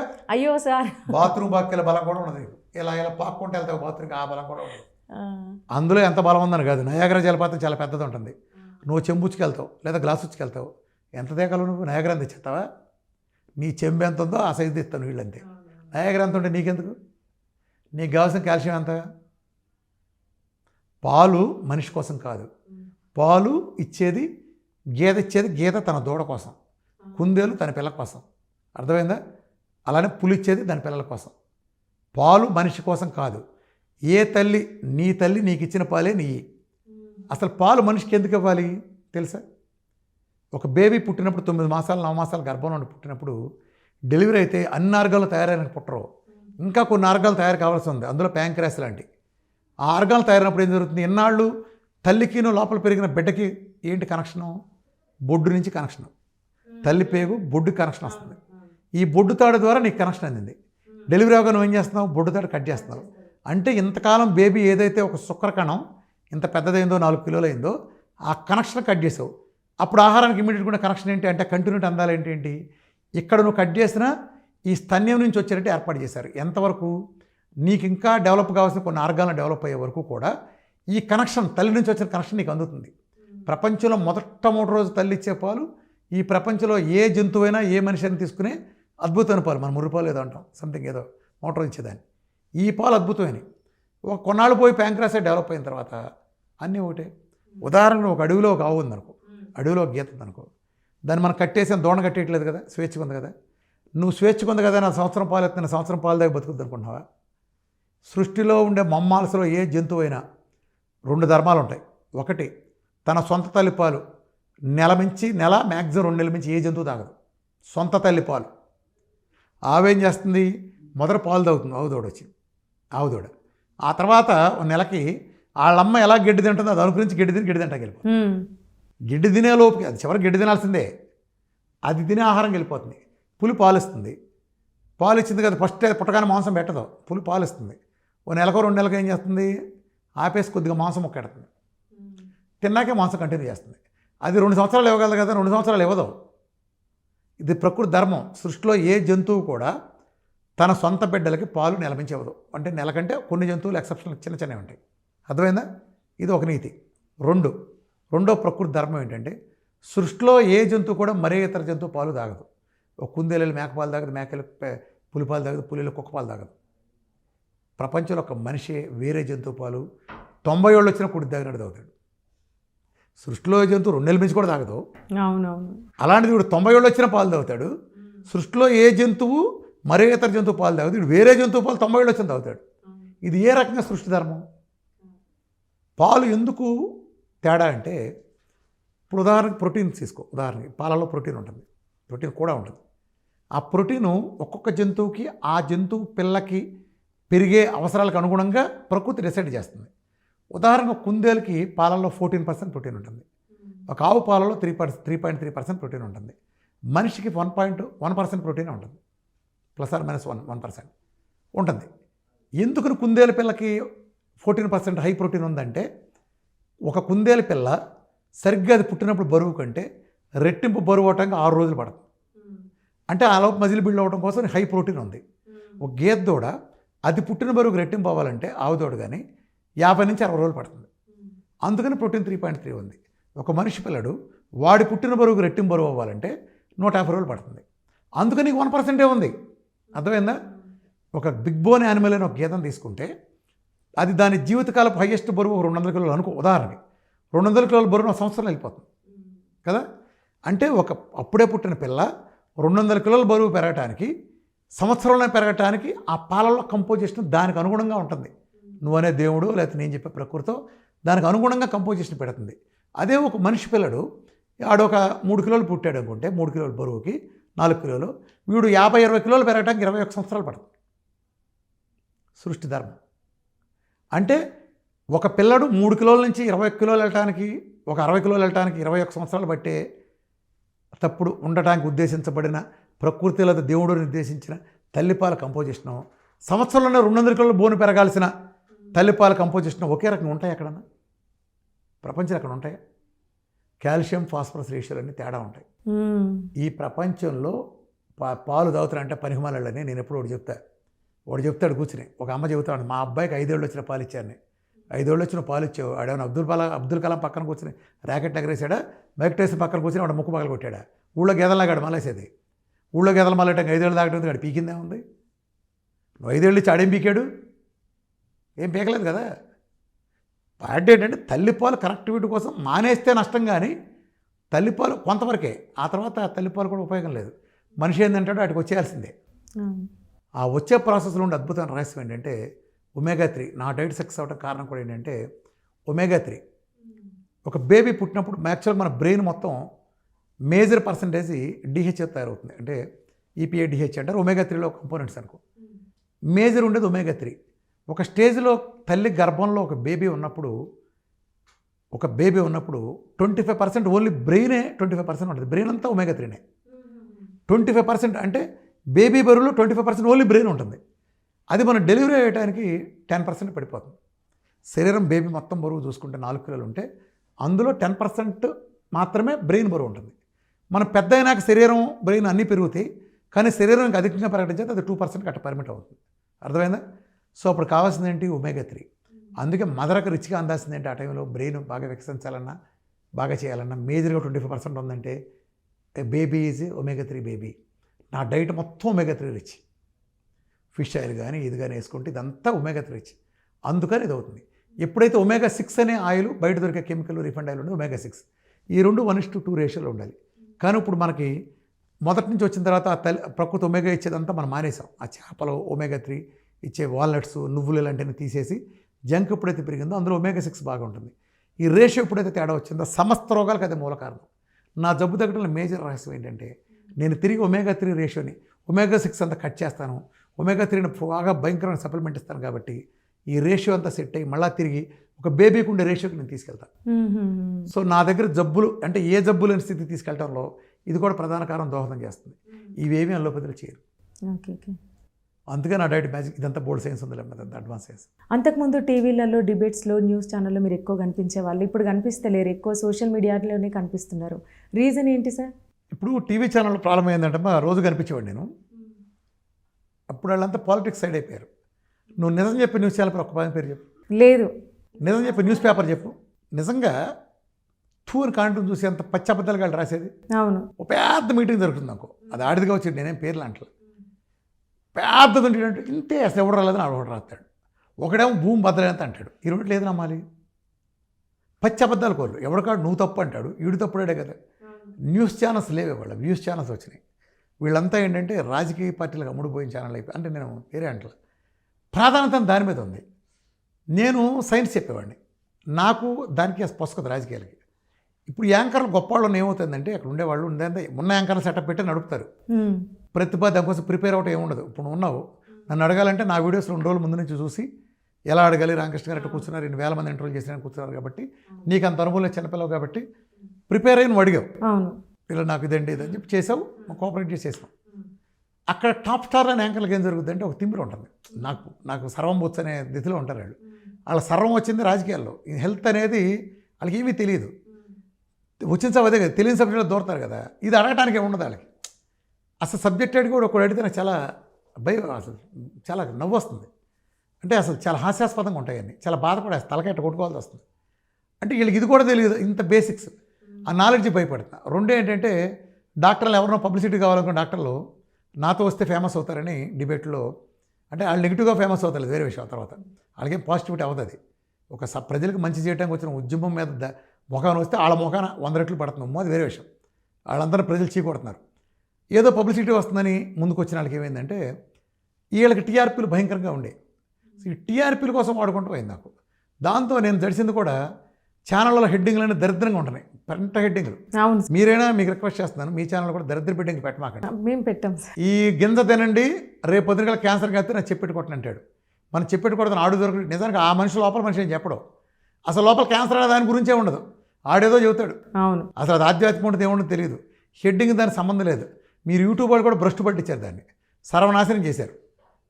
అసలు ఎంత దారుణం అంటే నన్ను కూడా అట్ట యూట్యూబ్ ఛానల్లో అట్లా భ్రష్టు పట్టించిపోయినా నేను ఆపేసా. నిన్న ఏదో వీఆర్కే ఎక్స్క్లూజివ్ నా ఛానల్లో కావాలంటే వీఆర్కే ఎక్స్క్లూజివ్ నా ఛానల్కి వెళ్ళండి. ఓన్లీ లిమిట్గా ఎంత ఉంటారో అంత ఉంటుంది.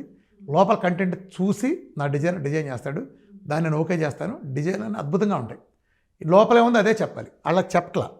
అయితే ఇప్పుడు నేను మార్చుకుంటున్నాను, పాత కూడా మార్పిస్తాను. నేను ఇంటర్వ్యూ చేయాలన్నా రేపు మీరు ఛానల్ హెడ్డింగ్ పెట్టినా దరిద్ర హెడ్డింగ్ పెట్టమాకండి సార్. మాది చాలా నిజాయితీ పెడితే ఓకే. చాలా దారుణం ఇది, అడిగేసినట్టు అడిగేసి. ఇప్పుడు ఆ మధ్య ఎవరో పెడితే నేను ఏదో చెప్పా, ఈ గింజ తింటే ఇది మాయమైపోద్ది 4 రోజులు అంటగానే మాకు రామకృష్ణ వెళ్తానికి వస్తున్నాయి ఫోన్లు. ఈ కాయ తినండి 4 రోజుల్లో మీకు ఏదో కనిపిస్తే అడ్రస్ లేకుండా పోద్దంటే కొన్ని కనీసం చెప్తేనే మరి ఆ రోజు 500 ఫోన్లు వచ్చినాయి. కాయ ఉందంటగా కాయ పంపించారు, ఎందుకు 3 నెలలు రైడ్ చేయడం అంటారు. మా కాయ ఏం లేదమ్మా, అసలు మా కాయ ఏంటి వాళ్ళు బుర్ర తిరిగిపోతుంది మా డాక్టర్ కౌన్సిలర్కి. రామకృష్ణ గారు కాయలు చెప్పడమ్మా అంటారు. కర్ర మాట చేశారు నన్ను చివరికి. మార్పిస్తున్నారు, ఇప్పుడు మొత్తం మార్చేస్తున్నాం. కాయలేంటి గింజలేంటి, నేనేదైతే ఇది వాడండి నేనే చెబుతున్న ఫార్ములా, ఒక ఎంట్రుకలు పోయిన చోట 10 ఎంట్రుకలు వస్తాయి అంటారు అనుకో. 10 ఎంట్రుకలు ఎందుకు వస్తాయి? అలా అయితే ప్రతి ఒక్కడు 10 ఎంట్రుకలు వస్తే నెత్తి బొచ్చు ఖాళీ కూడా ఉండదు, ఒళ్ళంతా కూడా వచ్చేస్తుంది. ఇక్కడ కూడా వచ్చేస్తాయి ఎంట్రుకలు. 1 10 వస్తే మన మొహం మీద 4 మీద కూడా వచ్చేస్తాయి ఎంట్రుకలు. అప్పుడు ఒకటి పోతే 10 వస్తాయా నాకు గింజ తింటే? ఈ దొంగనాళ్ళు అయిపోయారు వీళ్ళంతా యూట్యూబ్ ఛానల్ అంతా అనకూడదు కానీ. అంటే నిజాయితీ లేకుండా పోతుంది. ఎంతసేపు టీఆర్పీ అంతే. చచ్చిపోయేవాడు మూలుగుతున్నా సరే, మూలుగుతూ ఎలా ఉంది మీకు, నొప్పి ఉందా, తక్కువ నొప్పి ఉందా, ఎక్కువ నొప్పి ఉందా, చెత్త వెధవలు అయిపోయారు వీళ్ళంతా. నేనేమనుకోమాకండి, ఎతుకుతుండేవాళ్ళు ఉంటే ఉండొచ్చు. దెబ్బకి నేను బెదిరిపోయి నేను ఏదో వీఆర్కే ఎక్స్లోని దాంట్లో చేస్తున్నా, లేదా నాతో కండిషన్ చెప్పిన ఇంటర్వ్యూకి వాడిని అడిగినా, బాబు నాకు హెడ్డింగ్లు అయినా తమ్మలైనా తెప్పేస్తా అయినా పడిని కూడా నేను మార్చుకుంటున్నాను అన్నీ. ఎందుకంటే ఇది చాలా ఇన్సల్ట్. అసలు అది నేను భరించలేకపోతున్నా. ఒక దాంట్లో మరీ దారుణం, ఏదో మలబద్ధకం గురించి చెప్పి నేనే స్వయంగా చూపిస్తున్నా అంటాడు. నాకే మలబద్ధకం లేదు, నేను చూపించిన లైవ్లో నేను చూపిస్తానా, మన మోషన్ ఎట్ట అవుద్దో. ఇంత దరిద్రంగా ఉంటాయంటే నాకే భయం వేసిపోతుంది. అసలు ఇది మీరు యూట్యూబ్ ఛానల్లో వచ్చి సర్వనాశనం చేశారు. మీకులాగానే మీకంటే ఏమాత్రం దగ్గర మెయిన్ స్ట్రీమ్ ఛానల్ వాళ్ళంతా ఒకళ్ళిద్దరు ఉన్నారుగా ఎథిక్స్ వాళ్ళంతా దరిద్రం అయిపోయింది అంతా. అసలు ప్రజలు నిజాయితీలో ఇంకోసారి ఎట్లా నమ్ముతారమ్మా నిన్ను? నాన్నప్పులు ఎన్నిసార్లు చెబుతావు, అర్థమైందా? సో వాళ్ళ మీద నా అదుపు ఉండదు. ఇప్పుడు నువ్వు అనుకో నేను చనువుగా నేను చెబుతా, లేకపోతే నేను దేవనన్ను లేకపోతే ఇంకోటి ఏదైనా కానీ నేను చెప్పటం అది ఉంటుంది. రేపు నువ్వు నాకు పంపుతావు, అప్రూవల్ తీసుకుంటావు. అక్కడికి వెళ్తే నా అదుపు ఉండదు కదా. దారుణం. నేను అన్నయ్య కూడా ఎడ్డింగ్లు పెట్టేస్తారు. ఒక నికృష్టం ఛానల్లో క్రియాటిన్ కిడ్నీ, ఒక ఆయనకి కిడ్నీ కొడుకు డైట్ చేశాడు, తండ్రికి 14 ఏళ్ళ కిడ్నీ పోయింది. తండ్రి కొడుకు డైట్ చేశాడు, కిడ్నీకి 14 ఏళ్ళ క్రితం వీఆర్కే డైట్ వలన ఆ తండ్రికి కిడ్నీలు పోయినాయని చెప్పి అంత పబ్లిసిటీ చేశారు. వాడింది కొడుకు అన్నీ తగ్గినాయి, తండ్రికి ఎట్టపోద్ది. ఆ తండ్రి మొత్తం చదువుతున్నాడు, నేను చేయలేదు, 3 రోజులు మీటింగ్లు వచ్చి మరి చదువుతాడు. అది ఎనరో మాకు అనవసరం. ఇట్లా ఉంటాయి వాళ్ళ తీరది. ఎందుకని ఏజెండా ఫిక్స్డ్. డాక్టర్ల దగ్గర డబ్బులు తీసుకుని అడ్వర్టైజ్మెంట్లు వాళ్ళు వేసి బిస్కెట్లకి వాళ్ళు టీవీలో పోషించేది డాక్టర్లే. చూసుకో, నువ్వు మధ్యాహ్నం టీవీలో యాడ్లు ఇచ్చేది ఎవడు? డాక్టర్లే. పోషించేదంతా డాక్టర్లే. ఎందుకు పోషిస్తారు? భయంకరమైన ధనం. ఒక ఛానల్ ఓనర్ చెప్పాడు నాకు, ఒక ఆయన బాగా ఫేమస్ డాక్టరు, టీవీలో మధ్యాహ్నం భోజనం పెడితే కనిపిస్తూ ఉంటాడు, మాకు కడతాడు, మా డబ్బులు కడతాడు, 4 లక్షలు కడతాడు అనుకో. మమ్మల్ని చూసి మా ఛానల్ ప్రోగ్రామ్ చేయటం వల్ల, మధ్యాహ్నం చేయటం వలన ఆ జబ్బు వచ్చిన వాళ్ళందరూ వీడి తప్పితే డాక్టర్ లేదని పరిగెత్తుకొస్తారు. ఎందుకు ఫేమస్ అంటే టీవీలో కనిపిస్తాడు ఫేమస్, వేరే ఫేమస్ ఏం లేదు. అతనే కాదు, ఆ ఊళ్ళో ఉండే డాక్టర్లు గొప్పవాడే. కానీ మధ్యాహ్నం పూట భోజనం చేసేటప్పుడు కనిపించి చెబుతున్నాడు గణిత గురించి, అందుకు గొప్పాడు. 4 లక్షలు కట్టి చెబుతాడు, ఇది వాళ్ళకి తెలియదు, మన ఉద్ధరిస్తారని చెప్పాడు అనుకుంటారు. సో ఇదో పబ్లిసిటీ. ఆడికి వెళ్తే ఎటువంటి వాళ్ళ మీద ఈ టీవీ ఛానల్కి కట్టేది, సంవత్సరం కట్టేది ఒక పేషెంట్ దగ్గర నుంచి లాగేస్తారు. సంవత్సరం చెప్పేది ఒక పేషెంట్ నుంచి లేదా 10 మంది పేషెంట్లు లాగేస్తారు. ఆ 10 మంది పేషెంట్లు అబ్బాకరాలు ఒక రోజు దొరుకుతారు. అంటే పబ్లిసిటీ నుంచి చేసుకెళ్ళటం ఇలాంటి వ్యవస్థలను వచ్చినాయి. ఇవి కలిసిపోతున్నాయి. వాళ్ళు వచ్చి రాలేరు. ఇప్పుడు నేను సైన్స్ అన్నాను అనుకో, మన అది ఓపెన్గా ఉంది.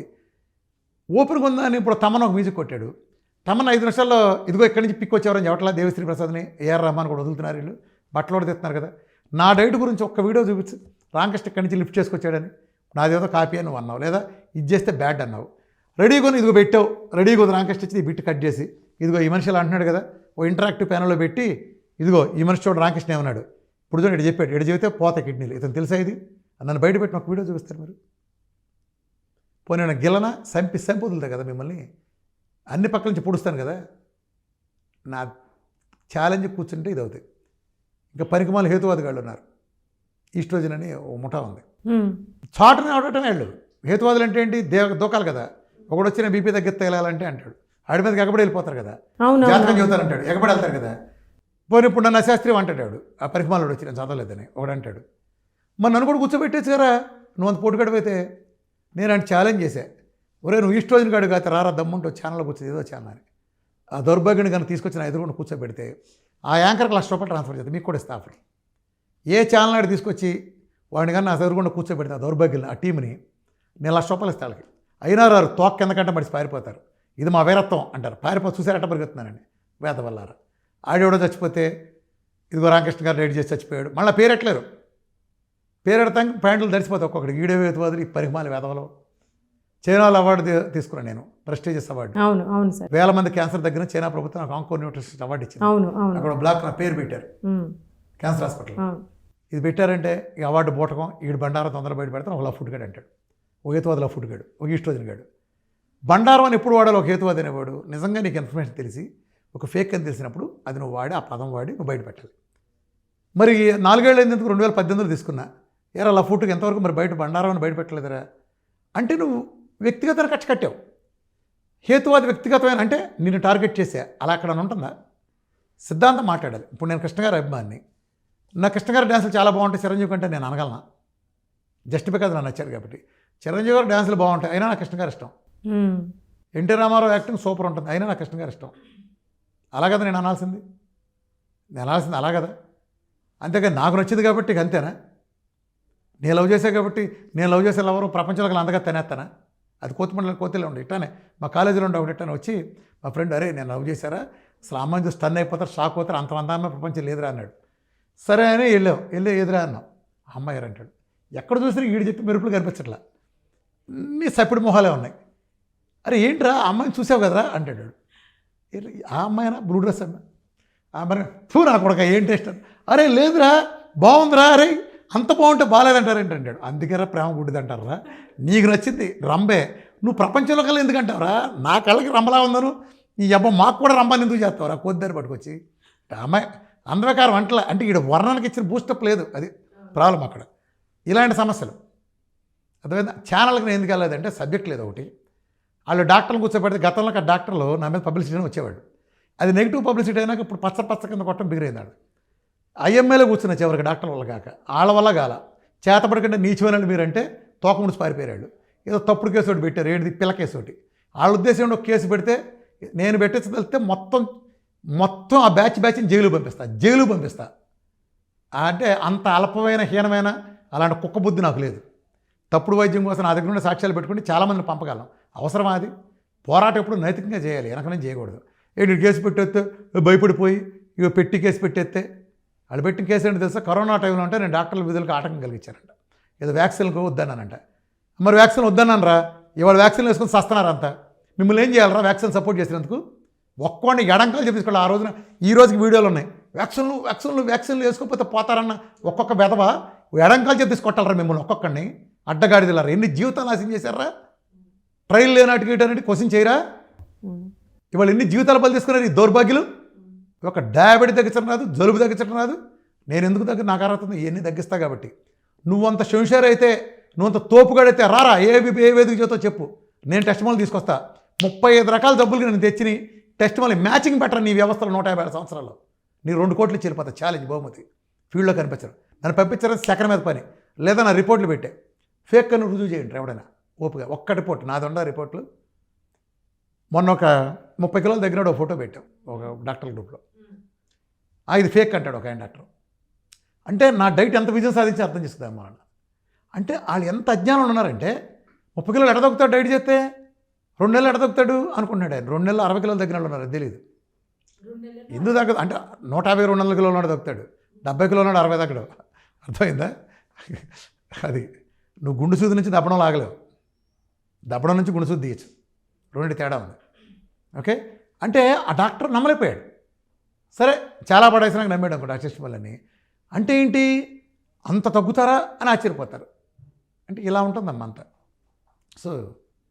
బేసికల్గా అది okay thank you so much sir మీ విలువైన సమయాన్ని కేటాయించి మాకు చాలా విషయాలు చెప్పారు అండ్ మాకు కూడా చాలా ఆటోమేటిక్గా మీ అంత ధైర్యం కాకపోయినా అందులో కొంత శాతం అయితే మాకు వచ్చింది సార్ అంటే మాకు ఈ వీడియో చూసిన ప్రేక్షకులకు కూడా చాలా థ్యాంక్ యూ సార్ నవ్వించారు కూడా నేనే నా జోకులేదమ్మా నేనేమి మీరు జోక్ లేకపోవచ్చు బట్ మేము మాత్రం ఫుల్ నమ్ముకున్నాం మేము కానీ మా కెమెరామెన్స్ కానీ అంటే నాకు ఇప్పుడు అనిపిస్తుంది మీరు స్పీచ్ ఇచ్చినప్పుడు చూడ్డానికి కొన్ని వేల మంది వస్తూ ఉంటారు కదా వాళ్ళు లిటరల్గా మీ స్పీచ్ ఎంత నచ్చితే వాళ్ళు అన్ని గంటలు చూస్తూ ఉంటారు ఊళ్ళో 9 గంటలు చెప్పాను అదే అదే అదే ఓ సినిమాకి విజయనగరం మీటింగ్కి వెళ్ళాను మన సినిమా యాక్టర్ బ్రహ్మానందం గారు వచ్చాడు దానికి సో గజపురాల ఫ్యామిలీ చాలా 2 కళ్యాణ మండపాలు కెమెరాలు పెట్టి అంత ఎల్ఈడీలు పెట్టి అంత పెద్ద చేశారు చాలా గంటలు 5-6 గంటలు అయిపోయింది 6 గంటలు 7 గంటలు అయిపోయింది అయిన తర్వాత నన్ను మాట్లాడుతానున్నా ఆయన పైకి వచ్చి మైక్ లాక్కున్నాడు మైక్ లాక్కుని అన్న ఏంటన్నా నువ్వు 8 గంటల 6-7 గంటల నుంచి మాట్లాడుతున్నావా ఇక్కడ అందరూ ఇన్ని వేల మంది కూర్చొని వింటున్నారా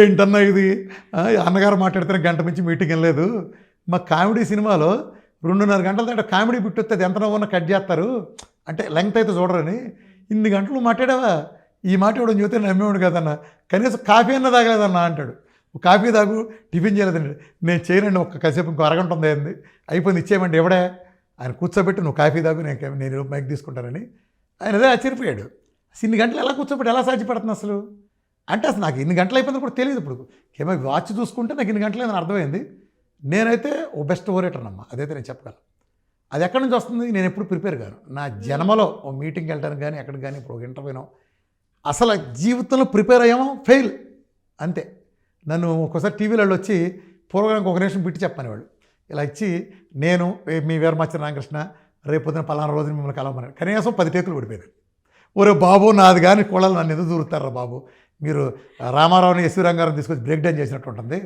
వాళ్ళకి బ్రేక్ డాన్స్ చేస్తే ఎట్లా ఉంటుంది నాకు చెప్పటం అట్లా ఉంటుంది ఆ బిట్లు మీరు చెప్పండి నేను చెప్పటం అంటే ఏంటి నేను చెప్పండి నేను చెబుతా కానీ అంటే నా చిన్న నేను చెప్పలేను అందుకే నా వల్ల కాదు నేను ఇలా అలా ఇప్పుడున్నా నేను ఇలా మాట్లాడా అప్పటికప్పుడు వచ్చి మాట్లాడతాను సబ్జెక్ట్ నాలో ఉన్నది మాట్లాడతాను అంతే నిజానికి ఆ కమ్యూనికేషన్ స్కిల్స్ ధైర్యం ఎథిక్స్ సబ్జెక్టు ఇవన్నీ కూడా కమిట్మెంటు ఇన్నాళ్లలో పెద్ద పోరాటం కదా ఇది ఇప్పుడు నాకు చాలా రిస్కులు ఉన్నాయి ఎవరినో ఇంతమంది వ్యవస్థల్లో ఒకడు మామూలుగా చంపేసి వేసేసిన శవాన్ని తీసుకొచ్చి ఈ రామకృష్ణ మౌలా నేను వ్యవస్థలంతా కలిపి కూర్చుని నన్ను జైల్లో పంపడం కూడా నిమిషాల మీద పని వాళ్ళకి నా వాయిస్ వినిపించుకొని చేసి మీడియా తొక్కేసి అంతా చేసేయడం నిమిషాల మీద పని వాళ్ళకి కానీ ఎందుకు చేయలేదు తెలుసా ఆ స్టేజ్కి నేను ప్రజలకు పనిచేసే నాలెడ్జ్ అవును నేను ఇచ్చేసా నా సబ్జెక్ట్ మొత్తం నేర్పేసా మిలియన్ల మంది నేర్పేసా రామకృష్ణ పని లేదు మిలియన్ల మంది రామకృష్ణలు ఉన్నారు ప్లస్ సబ్జెక్టులు ఓపెన్గా ఉన్న సోషల్ మీడియాలో నన్ను ఏం చేసినా ఆ డైట్ ప్రోగ్రామ్ చాలా పీకగలిగేది ఏమీ లేదు అది అలా జరుగుద్దనే నేను ఉమ్మన్న స్ట్రాంగ్గా నమ్ముతా ఆ సబ్జెక్ట్ అంతా మీకు నేర్పేస్తా